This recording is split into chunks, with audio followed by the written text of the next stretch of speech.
Hello friends and viewers, my name is Gurpreet Kaur. I am your IELTS trainer. How are you? I think you are good and I am also fine. In today's video, we are going to talk regarding the reading questions, that the reading question like true false question, yes no not given questions, and the questions like choose three answers from the list below and write the correct letter. Passage ਆ reading ਦੇ ਵਿੱਚ ਉਹਨੂੰ ਆਪਾਂ ਕਿਵੇਂ complete ਕਰਦੇ ਹਾਂ, ਮੈਂ ਉਹਦੇ ਬਾਰੇ ਇਹ ਵੀਡੀਓ ਹੋਊਗੀ। ਇਹਦੇ ਵਿੱਚ ਮੈਂ ਤੁਹਾਨੂੰ ਪ੍ਰੋਪਰ ਦੱਸੂਗੀ ਵੀ ਕਿਵੇਂ ਆਪਾਂ ਆਨਸਰ ਕਰ ਸਕਦੇ ਹਾਂ, ਕਿਵੇਂ ਕਿਵੇਂ ਆਪਾਂ ਨੇ ਆਨਸਰ ਲੋਕੇਟ ਕਰਨੇ ਹੁੰਦੇ ਆ, ਕਿਵੇਂ ਉਸ ਤੋਂ ਬਾਅਦ ਆਪਾਂ ਕਰੈਕਟ ਆਨਸਰਸ ਲਿਖਣੇ ਹੁੰਦੇ ਆ ਤਾਂ ਕਿ ਆਪਾਂ ਨੂੰ ਕੋਈ ਪ੍ਰੋਬਲਮ ਫੇਸ ਨਾ ਕਰਨੀ ਪਵੇ। ਅਤੇ ਆਪਾਂ 2 ਪੈਸੇਜ ਵੀ ਜੇ ਆਪਾਂ ਕਰਦੇ ਪਏ ਹਾਂ ਤਾਂ ਉਹਦੇ ਨਾਲ ਆਪਣੇ ਬੈਂਡ ਸਕੋਰਸ ਪ੍ਰੋਪਰ ਜਿੰਨੇ ਆਪਣੇ ਰਿਕੁਆਇਰਡ ਆ ਆਪਾਂ ਲੈ ਸਕੀਏ। ਇਹ ਵੀਡੀਓ ਹੈਗੀ ਆ ਰੀਡਿੰਗ ਜਿਹੜੀ ਆ ਉਹ ਡਿਸਲੈਕਸੀਆ ਬਾਰੇ। ਡਿਸਲੈਕਸੀਆ ਇੱਕ ਸਪੈਸੀਫਿਕ ਟਾਈਪ ਆਫ ਡਿਸੀਜ਼ ਆ, ਉਹਦੇ ਬਾਰੇ ਗੱਲ ਕੀਤੀ ਹੋਈ ਹੈ ਪੂਰੇ ਰੀਡਿੰਗ ਪੈਸੇਜ ਦੇ ਵਿੱਚ। ਅਤੇ ਇੱਦਾਂ ਦੀ ਰੀਡਿੰਗਸ ਕਾਫੀ ਈਜ਼ੀ ਹੁੰਦੀ ਹੈ as compare to other readings, ਕਿਉਂਕਿ ਇਹਦੇ 'ਚ ਕੀ ਆਪਾਂ ਨੂੰ ਇਨਫੋਰਮੇਸ਼ਨ ਮਿਲਦੀ ਹੈ। ਰੀਡਿੰਗ ਹਮੇਸ਼ਾ ਤੁਸੀਂ ਇਹ ਸੋਚ ਕੇ ਕਰਨਾ ਕਿ ਇਨਫੋਰਮੇਸ਼ਨ ਮਿਲਦੀ ਪਈ ਆਪਾਂ ਨੂੰ, ਕੋਈ ਇਨਫੋਰਮੇਟਿਵ ਥਿੰਗ ਹੈ ਤਾਂ ਕਿ ਆਪਣਾ ਇੰਟਰਸਟ ਕ੍ਰੀਏਟ ਹੋ ਸਕੇ। ਜੇ ਆਪਾਂ ਇੰਟਰਸਟ ਨਾਲ ਕੋਈ ਵੀ ਚੀਜ਼ ਕਰਦੇ ਹਾਂ ਤਾਂ ਉਹਦੇ ਆਪਾਂ ਨੂੰ ਬੈਨੀਫਿਟਸ ਜ਼ਰੂਰ ਮਿਲਣਗੇ। ਅਤੇ ਆਪਾਂ ਰੀਡਿੰਗ ਸਟਾਰਟ ਕਰਦੇ ਹਾਂ। ਪਹਿਲਾਂ ਆਪਾਂ ਕੁਐਸਚਨਸ ਦੇਖਦੇ ਹਾਂ। ਹੁਣ ਜਿਵੇਂ ਕਿ ਇਹਦੇ ਵਿੱਚ ਯੈਸ ਨੋ ਨਾਟ ਗਿਵਨ ਵਾਲੇ ਕੁਐਸਚਨਸ ਆ, ਇਹਨਾਂ ਦੇ ਵਿੱਚ ਹਮੇਸ਼ਾ ਆਪਾਂ ਪਹਿਲਾਂ ਕੁਐਸਚਨ ਪੜ੍ਹਦੇ ਹਾਂ, ਫਿਰ ਉਸ ਤੋਂ ਬਾਅਦ ਆਪਾਂ ਆਨਸਰ ਲੋਕੇਟ ਕਰਦੇ ਹਾਂ। ਜਿਹੜੇ ਇਹ ਵਾਲੇ ਕੁਐਸਚਨ ਆ ਚੂਜ਼ 3 ਆਨਸਰਸ ਵਾਲੇ, ਇਹਦੇ ਵਿੱਚ ਆਪਾਂ ਕੁਐਸਚਨ ਪੜ੍ਹ ਲਵਾਂਗੇ ਪਹਿਲਾਂ, ਫਿਰ ਉਸ ਤੋਂ ਬਾਅਦ ਆਨਸਰਸ ਨਹੀਂ ਦੇਖੂਗੇ ਆਪਾਂ, ਆਨਸਰ ਉੱਧਰ ਜਾ ਕੇ ਆਪਾਂ ਫਾਈਂਡ ਆਊਟ ਕਰੂੰਗੇ। ਪਹਿਲਾ ਕੁਐਸਚਨ ਕੀ ਆ, dyslexia is a disorder related to intelligence. Intelligence ਦੇ ਨਾਲ ਰਿਲੇਟਡ ਇੱਕ ਡਿਸਆਰਡਰ ਆ, ਮਤਲਬ ਇੰਟੈਲੀਜੈਂਟ ਹੋਊਗਾ ਬੰਦਾ ਨਹੀਂ ਹੋਊਗਾ ਉਹਦੇ ਨਾਲ ਕੁਝ ਮੈਟਰ ਕਰਦੀ ਆ। ਫਿਰ ਉਸ ਤੋਂ ਬਾਅਦ 21 to 23 ਕੀ ਕਹਿੰਦੇ ਆ, which of the following are signs of dyslexia mention in the passage. Dyslexia ਦੇ ਸਾਈਨਸ ਕੀ ਆ, ਸਿੰਪਟਮਸ ਕੀ ਆ, ਪੈਸੇਜ ਦੇ ਵਿੱਚ ਦੱਸੇ ਹੋਏ ਉਹਦੇ ਬਾਰੇ ਗੱਲ ਕਰਾਂਗੇ। ਫਿਰ ਉਸ ਤੋਂ ਬਾਅਦ ਕੀ ਕਹਿੰਦੇ ਆ, which of the following are treatment for dyslexia mention in the passage. ਜਿਹੜੇ ਸਿੰਪਟਮਸ ਆਪਾਂ ਨੂੰ ਇੱਕ ਦੱਸਿਆ, ਇੱਕ ਟਰੀਟਮੈਂਟ ਕਿਹੜੇ ਕਿਹੜੇ ਆ ਉਹ ਆਪਾਂ ਦੇਖਣੇ। ਹੁਣ ਆਪਾਂ ਸਟਾਰਟਿੰਗ ਤੋਂ ਸਟਾਰਟ ਕਰਦੇ ਹਾਂ। Dyslexia also referred to as specific reading disability predominantly affects a person's ability to read and write.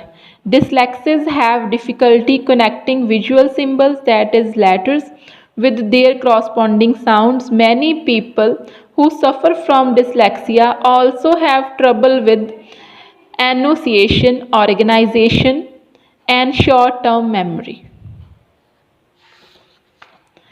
Dyslexia is the most common learning disability in children. ਇੱਧਰ ਉਹਨਾਂ ਨੇ ਕੀ ਕਿਹਾ ਸੀ, ਇੰਟੈਲੀਜੈਂਸ ਦੇ ਨਾਲ ਰਿਲੇਟ ਕਰਦੀ ਆ, ਬਟ ਇੱਧਰ ਉਹ ਕੀ ਕਹਿ ਰਹੇ ਆ, ਜਿਹੜੀ ਕੀ ਆ dyslexia most common learning disability ਆ ਚਿਲਡਰਨ ਦੇ ਵਿੱਚ। ਇੱਧਰ ਕੀ ਕਹਿ ਰਹੇ ਆ, ਲਰਨਿੰਗ ਡਿਸੇਬਿਲਿਟੀ ਆ, ਉੱਧਰ ਉਹਨਾਂ ਨੇ ਕੀ ਕਿਹਾ ਸੀ, ਇੰਟੈਲੀਜੈਂਸ ਦੇ ਨਾਲ ਰਿਲੇਟਡ ਆ, ਤਾਂ ਕਰਕੇ ਇਹਦਾ ਆਨਸਰ ਕੀ ਹੋਊਗਾ, ਨੋ। ਕਿਉਂਕਿ ਨੋ ਦਾ ਮਤਲਬ ਕੀ ਹੁੰਦਾ, if the statements agrees with the information. No ਹੁੰਦਾ if the statement disagree. Disagree ਮਤਲਬ ਇਹ ਇੰਟੈਲੀਜੈਂਸ ਦੀ ਗੱਲ ਕਰ ਰਿਹਾ, ਬਟ ਉੱਧਰ ਕੀ ਗੱਲ ਕਰ ਰਿਹਾ, ਲਰਨਿੰਗ ਡਿਸੇਬਿਲਿਟੀ ਦੀ ਗੱਲ ਕਰ ਰਹੇ। ਹੁਣ ਆਪਾਂ ਇਹਦਾ ਆਨਸਰਸ ਲਗਾਉਂਦੇ ਹਾਂ। ਇਹਦਾ ਆਨਸਰ ਹੈਗਾ ਨੋ। 14 ਨੰਬਰ ਆਨਸਰ ਸੀਗਾ ਆਪਣੇ ਕੋਲ ਨੋ। ਫਿਰ ਉਸ ਤੋਂ ਬਾਅਦ ਨੈਕਸਟ ਕੁਐਸਚਨ ਰੀਡ ਕਰਦੇ ਹਾਂ ਆਪਾਂ। ਡਿਸਲੈਕਸੀਆ ਇਜ਼ ਯੂਜਲੀ ਡਾਇਗਨੋਸਡ ਡਿਊਰਿੰਗ ਆ ਚਾਈਲਡਸ ਫਸਟ ਈਅਰਸ ਆਫ ਸਕੂਲ। ਬੱਚੇ ਦੇ ਸਕੂਲ ਦੇ ਪਹਿਲੇ ਸਾਲਾਂ ਦੇ ਵਿੱਚ ਹੀ ਪਤਾ ਲੱਗ ਜਾਂਦਾ ਡਿਸਲੈਕਸੀਆ ਦਾ, ਇਹਨੂੰ ਡਾਇਗਨੋਸ ਕੀਤਾ ਜਾ ਸਕਦਾ ਹੈ। It is not related to intellectual ability. ਇਹ ਵੀ ਅੱਗੇ ਗੱਲ ਕਰਦੇ ਤੇ ਇੰਟੈਲੀਜੈਂਸ ਦੀ ਗੱਲ ਮਤਲਬ ਇੰਟਲੈਕਚੁਅਲ ਅਬਿਲਿਟੀ ਮਾਈਂਡ ਨਾਲ ਰਿਲੇਟਡ ਹੁੰਦੀ ਹੈ। ਔਰ ਅਸੈਸ ਟੂ ਐਜੂਕੇਸ਼ਨ, ਐਜੂਕੇਸ਼ਨ ਦੇ ਨਾਲ ਕੋਈ ਰਿਲੇਟ ਨਹੀਂ ਕਰਦੀ। Approximately 5 to 10% of school age children in North America suffer from the condition with each case varying in severity. ਮਤਲਬ ਸਿਵੀਅਰਿਟੀ ਦੇ ਅਕੋਰਡਿੰਗ ਚੇਂਜ ਹੁੰਦਾ ਰਹਿੰਦਾ। Children are generally diagnosed with dyslexia during the elementary school years. ਇੱਧਰ ਉਹਨਾਂ ਨੇ ਕੀ ਕਿਹਾ ਸੀਗਾ, ਫਸਟ ਈਅਰਸ ਆਫ ਸਕੂਲ, ਅਤੇ ਇੱਧਰ ਉਹਨਾਂ ਨੇ ਕੀ ਕਿਹਾ, ਐਲੀਮੈਂਟਰੀ। ਐਲੀਮੈਂਟਰੀ ਮਤਲਬ ਜਿਹੜੀ ਆਪਣੀ ਆ ਫਸਟ ਕਲਾਸ ਤੋਂ ਪਹਿਲਾਂ ਵਾਲੀ ਜਿਹੜੀ ਛੋਟੀਆਂ ਕਲਾਸਿਸ ਹੁੰਦੀਆਂ ਉਹਨਾਂ ਨੂੰ ਐਲੀਮੈਂਟਰੀ ਕਹਿੰਦੇ ਆ। ਜਦੋਂ ਕੀ ਆ, when they are learning how to read and spell. ਜਦੋਂ ਰੀਡ ਅਤੇ ਸਪੈਲ ਕਰਨ ਦੀ ਗੱਲ ਆਉਂਦੀ ਹੈ ਉਦੋਂ ਇਹ ਗੱਲਾਂ ਹੁੰਦੀਆਂ। ਇਹਦਾ ਫਿਰ ਆਨਸਰ ਹੈਗਾ yes.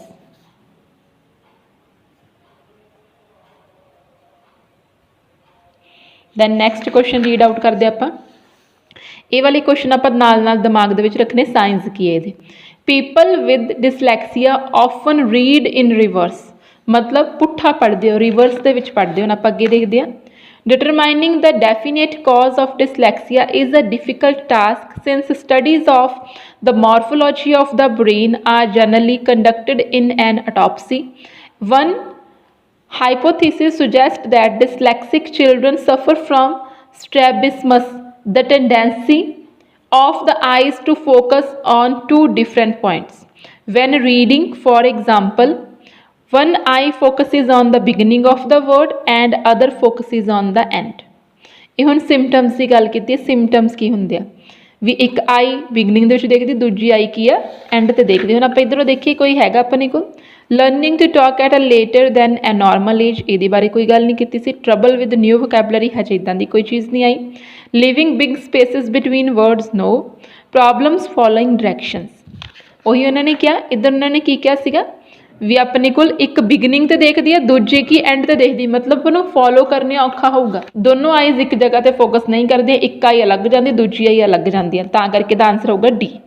Then this was the 21 to 23 ਸੀਗੇ। 21 to 23 ਇੱਕ ਆਨਸਰ ਆਪਣੇ ਕੋਲ ਆ ਗਿਆ ਡੀ ਇਹਨਾਂ ਦੇ ਵਿੱਚ। ਆਪਾਂ ਦੂਜੇ ਦੇਖੂਗੇ ਕਿਹੜੇ ਕਿਹੜੇ ਆਉਂਦੇ, ਕਿਉਂਕਿ ਇਹ 'ਚ ਸੀਕੁਐਂਸ ਦੀ ਕੋਈ ਨਹੀਂ ਹੁੰਦਾ, ਕਿਸੇ ਵੀ ਸੀਕੁਐਂਸ ਦੇ ਵਿੱਚ ਆਨਸਰ ਆ ਸਕਦੇ ਆਪਣੇ ਕੋਲ। ਆਫਨ ਰੀਡ ਇਨ ਰਿਵਰਸ, ਇਹ ਵਾਲਾ 16 ਕੁਐਸਚਨ ਆਪਾਂ ਅੱਗੇ ਲੱਭ ਰਹੇ ਸੀ।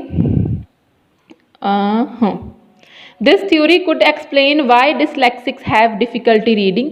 Many dyslexic children read letters and words backwards and reverse, ਦੋਨੋਂ ਸੇਮ ਹੈ। ਰਿਵਰਸ ਦੇ ਵਿੱਚ ਵੀ ਬੈਕ ਹੀ ਹੁੰਦਾ, ਬੈਕਵਰਡ ਵੀ ਬੈਕ ਹੀ ਹੁੰਦਾ। 16 ਦਾ ਆਨਸਰ ਹੈਗਾ ਫਿਰ ਯੈਸ। ਹੁਣ ਨੈਕਸਟ ਕੁਐਸਚਨ ਆਪਾਂ ਦੇਖਦੇ ਹਾਂ। Next question is there is a tendency for dyslexia between twins. Twins ਦੇ ਵਿੱਚ ਡਿਸਲੈਕਸੀਆ ਹੋ ਸਕਦਾ ਹੈ। backwards often mistaking a B for a D or reading was instead of saw ਦੀ ਜਗ੍ਹਾ was ਪੜ੍ਹਦੇ ਆ। these reversals are normal for children under the age of 6 but indicate a problem if they persist beyond the early elementary grades। ਮਤਲਬ ਇਹਨਾਂ ਤੋਂ ਬਾਅਦ ਜੇ ਆਉਂਦੇ ਰਹਿੰਦੇ ਆ ਤਾਂ ਪ੍ਰੋਬਲਮ ਕ੍ਰੀਏਟ ਹੋ ਸਕਦੀ ਆ। Neurological research points to tiny flaws in the dyslexic brain called ectopias and microglia. These flaws alter the structure of the cortex, the area of the brain that is responsible for connecting visual and audio processing. Genetic research, often in form of twin studies, shows that dyslexia may be passed on in families. ਇੱਥੇ ਕੀ ਕਹਿੰਦੇ ਆ twins ਦੇ ਵਿੱਚ ਹੋ ਸਕਦਾ ਹੈ, but ਉਹ ਕੀ ਕਹਿੰਦੇ ਟਵਿਨਸ ਦੀ ਸਟੱਡੀ ਤੋਂ ਇਹ ਪਤਾ ਲੱਗਾ ਸੀਗਾ ਵੀ ਡਿਸਲੈਕਸੀਆ ਫੈਮਿਲੀਜ਼ ਦੇ ਵਿੱਚ ਜਾਂਦਾ ਹੈ ਅੱਗੇ ਅੱਗੇ। ਫਿਰ ਇਹ ਕੀ ਹੋਇਆ ਫੈਮਿਲੀਜ਼ ਦੇ ਵਿੱਚ ਜਾਂਦਾ, ਉਧਰ ਉਹਨਾਂ ਨੇ ਕੀ ਕਿਹਾ ਸੀ ਟਵਿਨਸ ਦੇ ਵਿੱਚ ਜਾਂਦਾ। ਫਿਰ ਇਸ ਤੋਂ ਬਾਅਦ ਇਹ ਕੀ ਆ ਨੋ ਆਨਸਰ ਆਪਣੇ ਕੋਲ। ਫਿਰ then 18 scientist are looking for a drug treatment for the dyslexia. ਹੁਣ ਸਿੰਪਟਮਸ ਦੀ ਗੱਲ ਨਿਕਲ ਚੁੱਕੀ ਆ, ਡਰਗ ਟ੍ਰੀਟਮੈਂਟ ਲੱਭ ਰਹੇ, ਮਤਲਬ ਹੁਣ ਆਪਾਂ ਸਿੰਪਟਮਸ ਪਹਿਲਾਂ ਦੇਖੀਏ ਸਿੰਪਟਮਸ ਕਿਹੜੇ ਆਉਂਦੇ ਹੋਰ। Though most children are not diagnosed with dyslexia until they enter the school system, there are some early signs of disability. Toddlers who talk much later than average have difficulty learning new words or do not understand the concept of rhythms may develop other dyslexic symptoms. ਜਿਹੜੇ ਕਿ toddler ਜਿਹੜੇ ਹੁੰਦੇ ਬੱਚੇ ਜਿਹੜੇ ਕਿ average age ਤੋਂ ਬਾਅਦ ਦੇ ਵਿੱਚ ਟਾਕ ਕਰਨਾ ਸਟਾਰਟ ਕਰਦੇ ਤੇ ਇੱਧਰ ਉਹਨਾਂ ਨੇ ਕੀ ਕਿਹਾ ਸੀਗਾ learning to talk at an later than normal age. ਇੱਕ ਤੇ ਆਨਸਰ ਹੋ ਗਿਆ ਏ। ਫਿਰ ਉਸ ਤੋਂ ਬਾਅਦ have difficulty learning new words, ਇੱਧਰ ਉਹਨਾਂ ਨੇ ਕੀ ਕਿਹਾ ਸੀ ਆਪਣੇ ਕੋਲ ਟਰਬਲ ਵਿਦ ਨਿਊ ਵੋਕੈਬਲਰੀ, ਨਵੀਂ ਵੋਕੈਬਲਰੀ ਦੇ ਵਿੱਚ ਇਹਨਾਂ ਨੂੰ ਟਰਬਲ ਹੁੰਦੀ ਹੈ। B answers. वर्ड्स ਦੀਆਂ स्पेसिस ਦੀ ਕੋਈ ਗੱਲ ਨਹੀਂ ਕੀਤੀ, वेजिस ਦੀ ਕੋਈ ਗੱਲ ਨਹੀਂ ਕੀਤੀ, इनएबिलिटी टू गिव कमांड्स ਇਹਦੇ ਬਾਰੇ ਕੋਈ ਗੱਲ ਨਹੀਂ ਕੀਤੀ ਹਜੇ ਤੱਕ। ਹੁਣ ਆਪਾਂ ਅੱਗੇ ਦੇਖੇ ਟ੍ਰੀਟਮੈਂਟ ਦੀ ਗੱਲ ਆਊਗੀ ਜਦੋਂ। Or do not understand the concept of rhythmic may develop other dyslexic symptoms. As children begin school, teachers are trained to look for warning signs such as an inability to recognize letters or spaces between words on a page or difficulty following instruction given with more than one command at a time. Letters or spaces between words, ਤੇ ਇੱਧਰ ਉਹਨਾਂ ਨੇ ਕੀ ਕਿਹਾ ਸੀਗਾ, living big spaces between words. ਇਹਨਾਂ ਨੇ ਕੀ ਕਿਹਾ ਸੀ, ਸਪੇਸਿਸ ਦੀ ਗੱਲ ਕੀਤੀ, ਬਟ ਇੱਥੇ ਉਹਨਾਂ ਨੇ ਕੀ ਕਿਹਾ, ਬਿਗ ਸਪੇਸਿਸ ਦਿੰਦੇ ਆ ਉਹ, ਇਹਦੇ ਬਾਰੇ ਕੋਈ ਗੱਲ ਨਹੀਂ ਇੱਦਾਂ ਦੀ ਹੈਗੀ। ਫਿਰ ਇਹਨਾਂ ਨੇ ਕਿਹਾ ਸੀਗਾ ਇਨੇਬਿਲਿਟੀ ਟੂ ਗਿਵ ਕਮਾਂਡਸ, ਇਹਨਾਂ ਨੇ ਕੀ ਕਿਹਾ ਸੀਗਾ, follow commands. Inability to recognise letters, following instruction ਦੀ ਗੱਲ ਇਹਨਾਂ ਨੇ ਕਿਤੇ ਗਿਵ ਦੀ ਗੱਲ ਕੀਤੀ ਸੀਗੀ। ਟਰਨਿੰਗ ਪੇਜਿਸ ਦੀ ਗੱਲ ਦੇਖਦੇ ਹੁਣ ਆਪਾਂ। Properly screening children for a dyslexia is important since other factors can limit reading abilities including vision or hearing impairment, anxiety or other neurological problems. ਉਹਦੇ ਬਾਰੇ ਕੋਈ ਗੱਲ ਨਹੀਂ ਕੀਤੀ। ਹੁਣ ਆਪਾਂ ਨੈਕਸਟ ਪੇਜ 'ਤੇ ਸਟਾਰਟ ਕਰਦੇ ਹਾਂ। ਕੀ ਕਹਿੰਦੇ, ਆਪਣੇ ਕੋਲ 6 ਆਂਸਰਸ ਰਹਿ ਗਿਆ, 18, 19 ਐਂਡ 20, 24, 5 ਐਂਡ 6। ਦੈਨ ਅੱਗੇ ਕੀ ਕਹਿੰਦੇ ਆ, dyslexia is a type of learning disorder that can often be compensated for with therapy and motivational techniques. Therapy ਤੇ techniques ਲੈ ਸਕਦੇ ਹਾਂ। Phonological training which involves identifying and separating sound patterns is the most common form of therapy.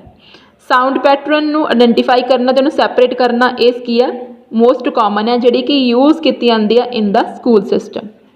Depending on the severity of the disorder, dyslexic children are pulled from regular classroom activities in order to work one-on-one with a language specialist. one-on-one ਦੇ ਵਿੱਚ ਆਪਾਂ train ਕਰ ਦਿੰਦੇ। ਹੁਣ scientist ਕੀ ਆ, medical treatment ਦੇ ਬਾਰੇ ਕੋਈ ਗੱਲ ਨਹੀਂ ਕੀਤੀ, ਡਰੱਗ ਟ੍ਰੀਟਮੈਂਟ ਬਾਰੇ।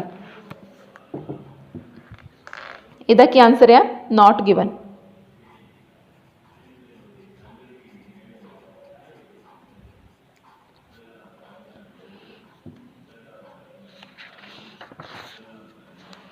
Then again, studies have shown that activity in the right temporal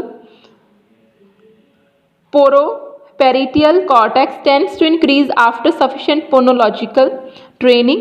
Improvements in visual focus can sometimes be achieved when students are given an eye patch to wear while they learn to read. ਇੱਕ eye patch ਦਿੱਤਾ ਜਾਂਦਾ ਜਦੋਂ ਉਹ ਸਿੱਖਦੇ ਆ। ਇਹ treatment ਦੇ ਵਿੱਚ ਆ। Using special computers, ਇਹਦੇ ਬਾਰੇ ਹਜੇ ਕੋਈ ਗੱਲ ਨਹੀਂ ਕੀਤੀ। Learning to identify sounds, wearing sun eye glasses, attending a special schools, covering one eye while reading, listening to tapes, covering one eye while reading। ਤੇ ਇਹਨਾਂ ਨੇ ਕੀ ਕਿਹਾ ਸੀਗਾ, ਆਪਾਂ ਨੂੰ ਕਹਿੰਦੇ ਆ patch to wear, eye patch ਦਿੱਤਾ ਜਾਂਦਾ ਹੈ। ਇਹ ਸੀਗਾ ਆਪਣੇ ਕੋਲ ਆਨਸਰ ਈ। ਫਿਰ ਉਸ ਤੋਂ ਬਾਅਦ ਦੇਖਦੇ ਅੱਗੇ, ਇੱਕ ਇਹਨਾਂ ਨੇ ਇੱਥੇ ਕਿਹਾ ਸੀਗਾ phonological training which involves identifying and separating sound is the most common form of therapy used in school system. ਮਤਲਬ ਸਾਊਂਡਸ ਨੂੰ ਕੀ ਆ, ਆਇਡੈਂਟੀਫਾਈ ਕਰਦੇ, ਸੈਪਰੇਟ ਕਰਦੇ ਆ। ਇੱਧਰ ਉਹਨਾਂ ਨੇ ਕੀ ਕਿਹਾ ਸੀ ਆਪਾਂ ਨੂੰ, ਲਰਨਿੰਗ ਟੂ ਆਇਡੈਂਟੀਫਾਈ ਸਾਊਂਡਸ, ਇਹ ਵੀ ਇੱਕ ਆਨਸਰ ਆ, ਬੀ ਆਨਸਰ। ਫਿਰ ਉਸ ਤੋਂ ਬਾਅਦ ਇੱਕ ਆਨਸਰ ਆਪਣੇ ਕੋਲ ਰਹਿ ਗਿਆ, ਤੇ ਆਪਣੇ ਕੋਲ ਇਹ ਵਾਲੇ ਕੁਐਸਚਨਸ ਰਹਿ ਗਿਆ। Dyslexia in children is often accompanied by behaviour problem. Behaviour ਦੇ ਵਿੱਚ ਕੋਈ ਪ੍ਰੋਬਲਮਸ ਹੁੰਦੀਆਂ, ਉਹ ਵੀ ਇਹਦੇ ਨਾਲ ਕੰਪਨੀ ਕਰਦੀਆਂ ਇਹਨੂੰ। ਹੁਣ ਆਪਾਂ ਦੇਖਦੇ ਹਾਂ ਅੱਗੇ ਕੀ ਕਹਿੰਦੇ ਆ ਕੁਛ। ਫਿਰ ਇਸ ਤੋਂ ਬਾਅਦ ਕੀ ਕਹਿੰਦੇ ਆ, some teachers find that having students listen to a book on tape before reading the text can help with information processing as well। ਪਹਿਲਾਂ ਕੀ ਆ, ਟੇਪ ਨੂੰ ਸੁਣਾਉਣਾ ਆ ਜਦੋਂ ਬੁੱਕ ਪੜ੍ਹਨ ਤੋਂ ਪਹਿਲਾਂ, ਤਾਂ ਕਿ ਉਹ ਪ੍ਰੋਸੈਸ ਕਰ ਸਕੇ ਇਨਫੋਰਮੇਸ਼ਨ ਸਹੀ ਤਰੀਕੇ ਦੇ ਨਾਲ। ਇੱਕ ਇਹ ਵੀ ਟ੍ਰੀਟਮੈਂਟ ਹੈ ਇਹ। ਤੇ ਉਸ ਤੋਂ ਬਾਅਦ ਇਹਦੇ 'ਚ ਕੀ ਕਹਿੰਦੇ ਆ, ਲਿਸਨਿੰਗ ਟੂ ਟੇਪਸ। ਇੱਕ ਇਹ ਆਨਸਰ ਆਪਣੇ ਕੋਲ ਆ ਗਿਆ, ਐਫ। ਦੈਨ ਹੁਣ ਆਪਣੇ ਕੋਲ ਸਿਰਫ 2 ਆਨਸਰਸ ਰਹਿ ਗਏ ਆ।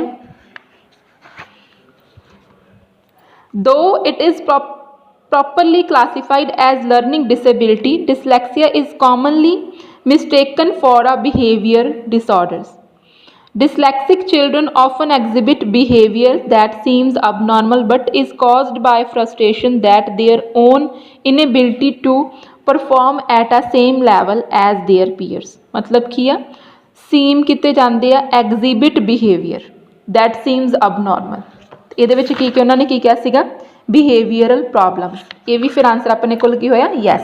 क्योंकि उन्होंने क्या इधर उन्होंने क्या सीगा भी बिहेवियर प्रॉब्लम्स, उधर उन्होंने क्या कि एक कंपनी करता है एक न्यू बिहेवियर नू एग्जिबिट करता नवे बिहेवियर नू। People with dysgraphia have difficulty with math, ਜਿਹੜੇ ਡਿਸਗ੍ਰਾਫੀਆ ਕਰਦੇ ਉਹਨਾਂ ਨੂੰ ਮੈਥ ਦੇ ਵਿੱਚ ਡਿਫਿਕਲਟੀ ਹੁੰਦੀ ਹੈ। ਹੁਣ ਆਪਾਂ ਅੱਗੇ ਦੇਖਦੇ ਹਾਂ। Some studies show that attention deficit disorder co-occurs with dyslexia. ਇਹ ਵੀ ਇੱਕ behavior ਆ in up to 50% of cases. In general, behavior problems decline as dyslexia students are diagnosed and begun to receive treatment. Other learning disabilities are neurologically linked to dyslexia, including dyscalculia, dysgraphia, dyspraxia. People who suffer from dyscalculia can usually perform difficult mathematical tasks but have problem or trouble with formulas or basic addition or subtraction. Dyscalculia है, dysgraphia के बारे देखते हैं।